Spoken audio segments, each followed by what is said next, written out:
The Lord be with you. These words are not ordinary words, but indeed they carry God's favor and blessings, as we shall find in this 39th chapter of the book of Genesis, appearing 4 times. Together with another theme, they will focus on the general theme we have been meditating on, that is the promise of land and descendants.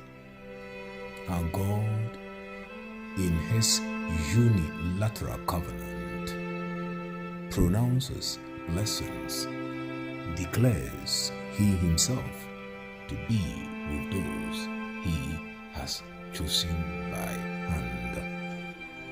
Genesis 39 is a very beautiful and common or popular story. We used to read this and act some plays when we were very young. But before we move straight into a summary of chapter 39, I would want you to focus on the first verse and take you back to chapter 37, the last verse. I explained this briefly yesterday when we meditated on chapter 38. You remember when I said in the audio that Genesis 39 can follow 37 without need or having need for chapter 38. Because in Genesis 37 verse 36, the last verse, we read, the Midianites meanwhile sold Joseph in Egypt to Potiphar, an official of Pharaoh, and his chief steward, or the captain, chief steward or captain. In chapter 39, this is how it begins.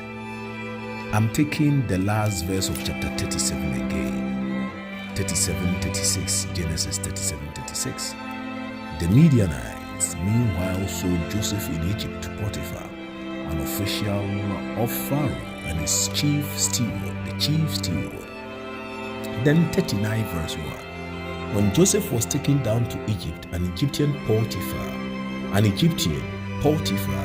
official of Pharaoh and his chief steward, bought him from the Ishmaelites who had brought him there. So you see, chapter 39 can follow 37 without need for chapter 36, which recounts the story of Judah, the 4th child of Jacob, whose mother was Leah. But I explained yesterday that because we are zooming straight into the life of Joseph, who was going to be in Egypt, away from his family, the sacred altar, God through the sacred altar, wanted us to focus on something, one of these children, through whom the Messiah, the ideal king of Israel, David, will come. So the story of Judah is inserted in between chapter 37 and chapter 39 for us to know the role, the impact of Judah. Although his life, the story we read, was an aberration compared to the chaste life of Joseph in chapter 39. I want us to summarize chapter 39 in this way. Joseph's life and blessing in Potiphar's house, chapter 39, verse 1 up to verse 6, and verse 7, where his problems begin, up to where he is landed in prison in chapter 39, verse 19, then 20 to 23. So in chapter 39, verse 1 up to 6, we read how he has landed up in Egypt. And focus on this. Who has brought him? His brothers, out of envy, jealousy. They are still living in the fields, in the bush, in the desert, because they have to keep the sheep there, the flock there. Unknowing to them, they thought that they were selling him, they were pushing him away, but they were pushing him into a city to live, to sleep under the roof while they still walk in the fields.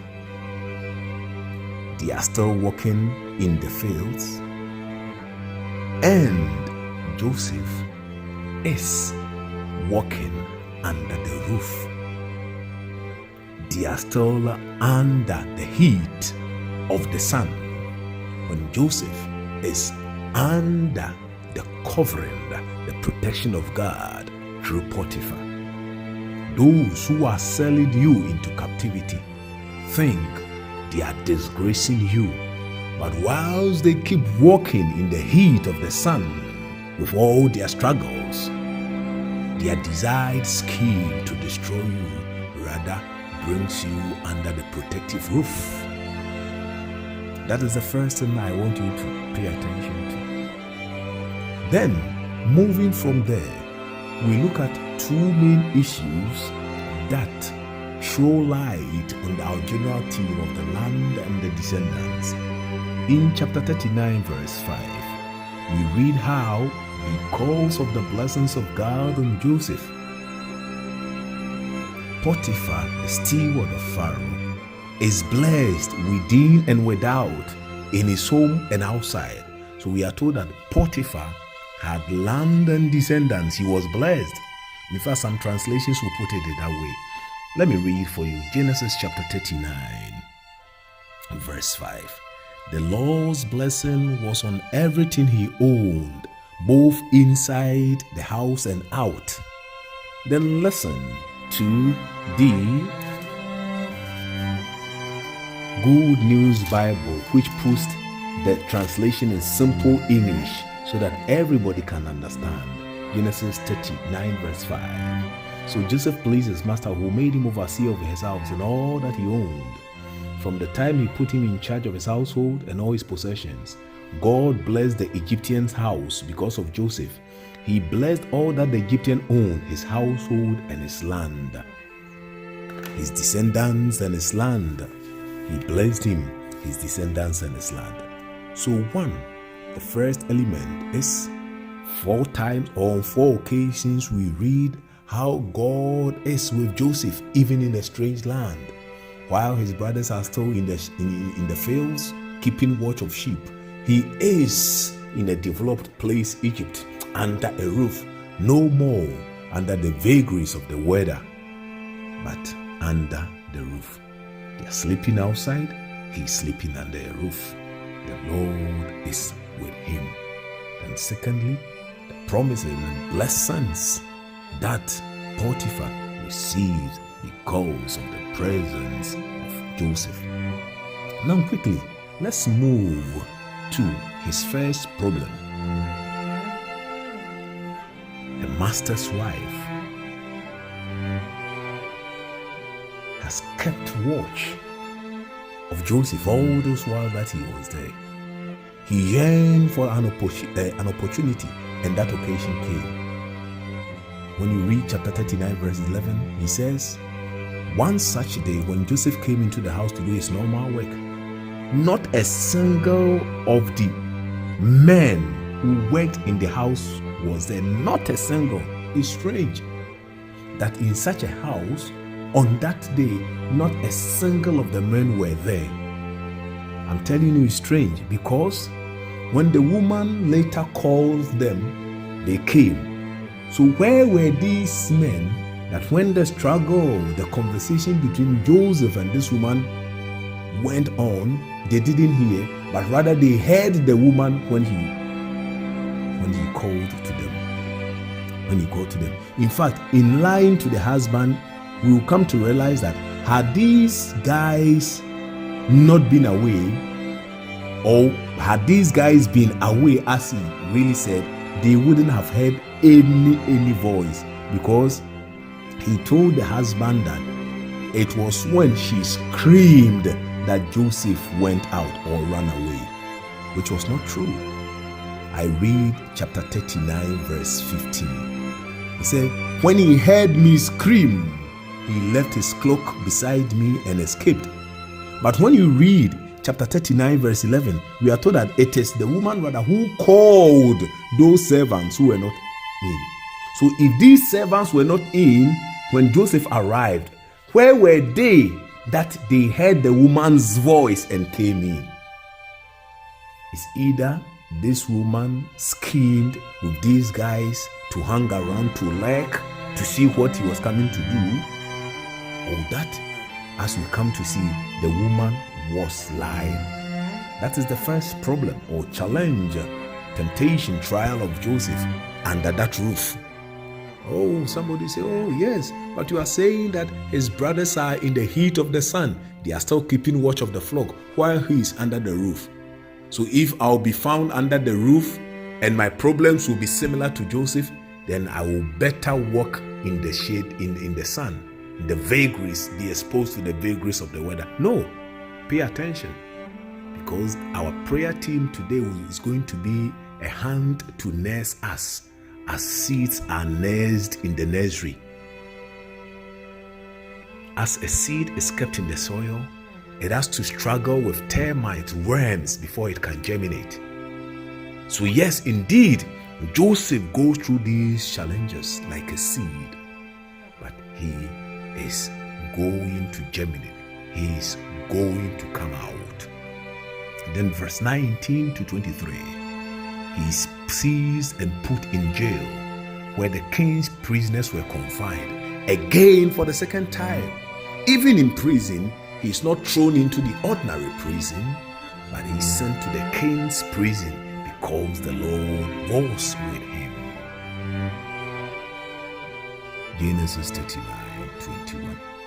But the Lord was with Joseph and showed him kindness by making the chief jailer well disposed towards him.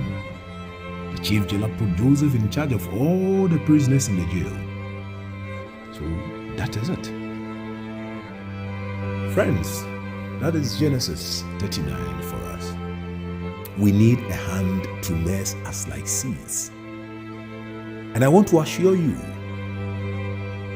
in this nursing of this seed, your life, my life, your experiences, our experiences, there will be turmoils, there will be challenges, there will be worms and termites we have to fight in this soil where that special hand is nursing us. Remember, he who carried this special seed from the fields under the roof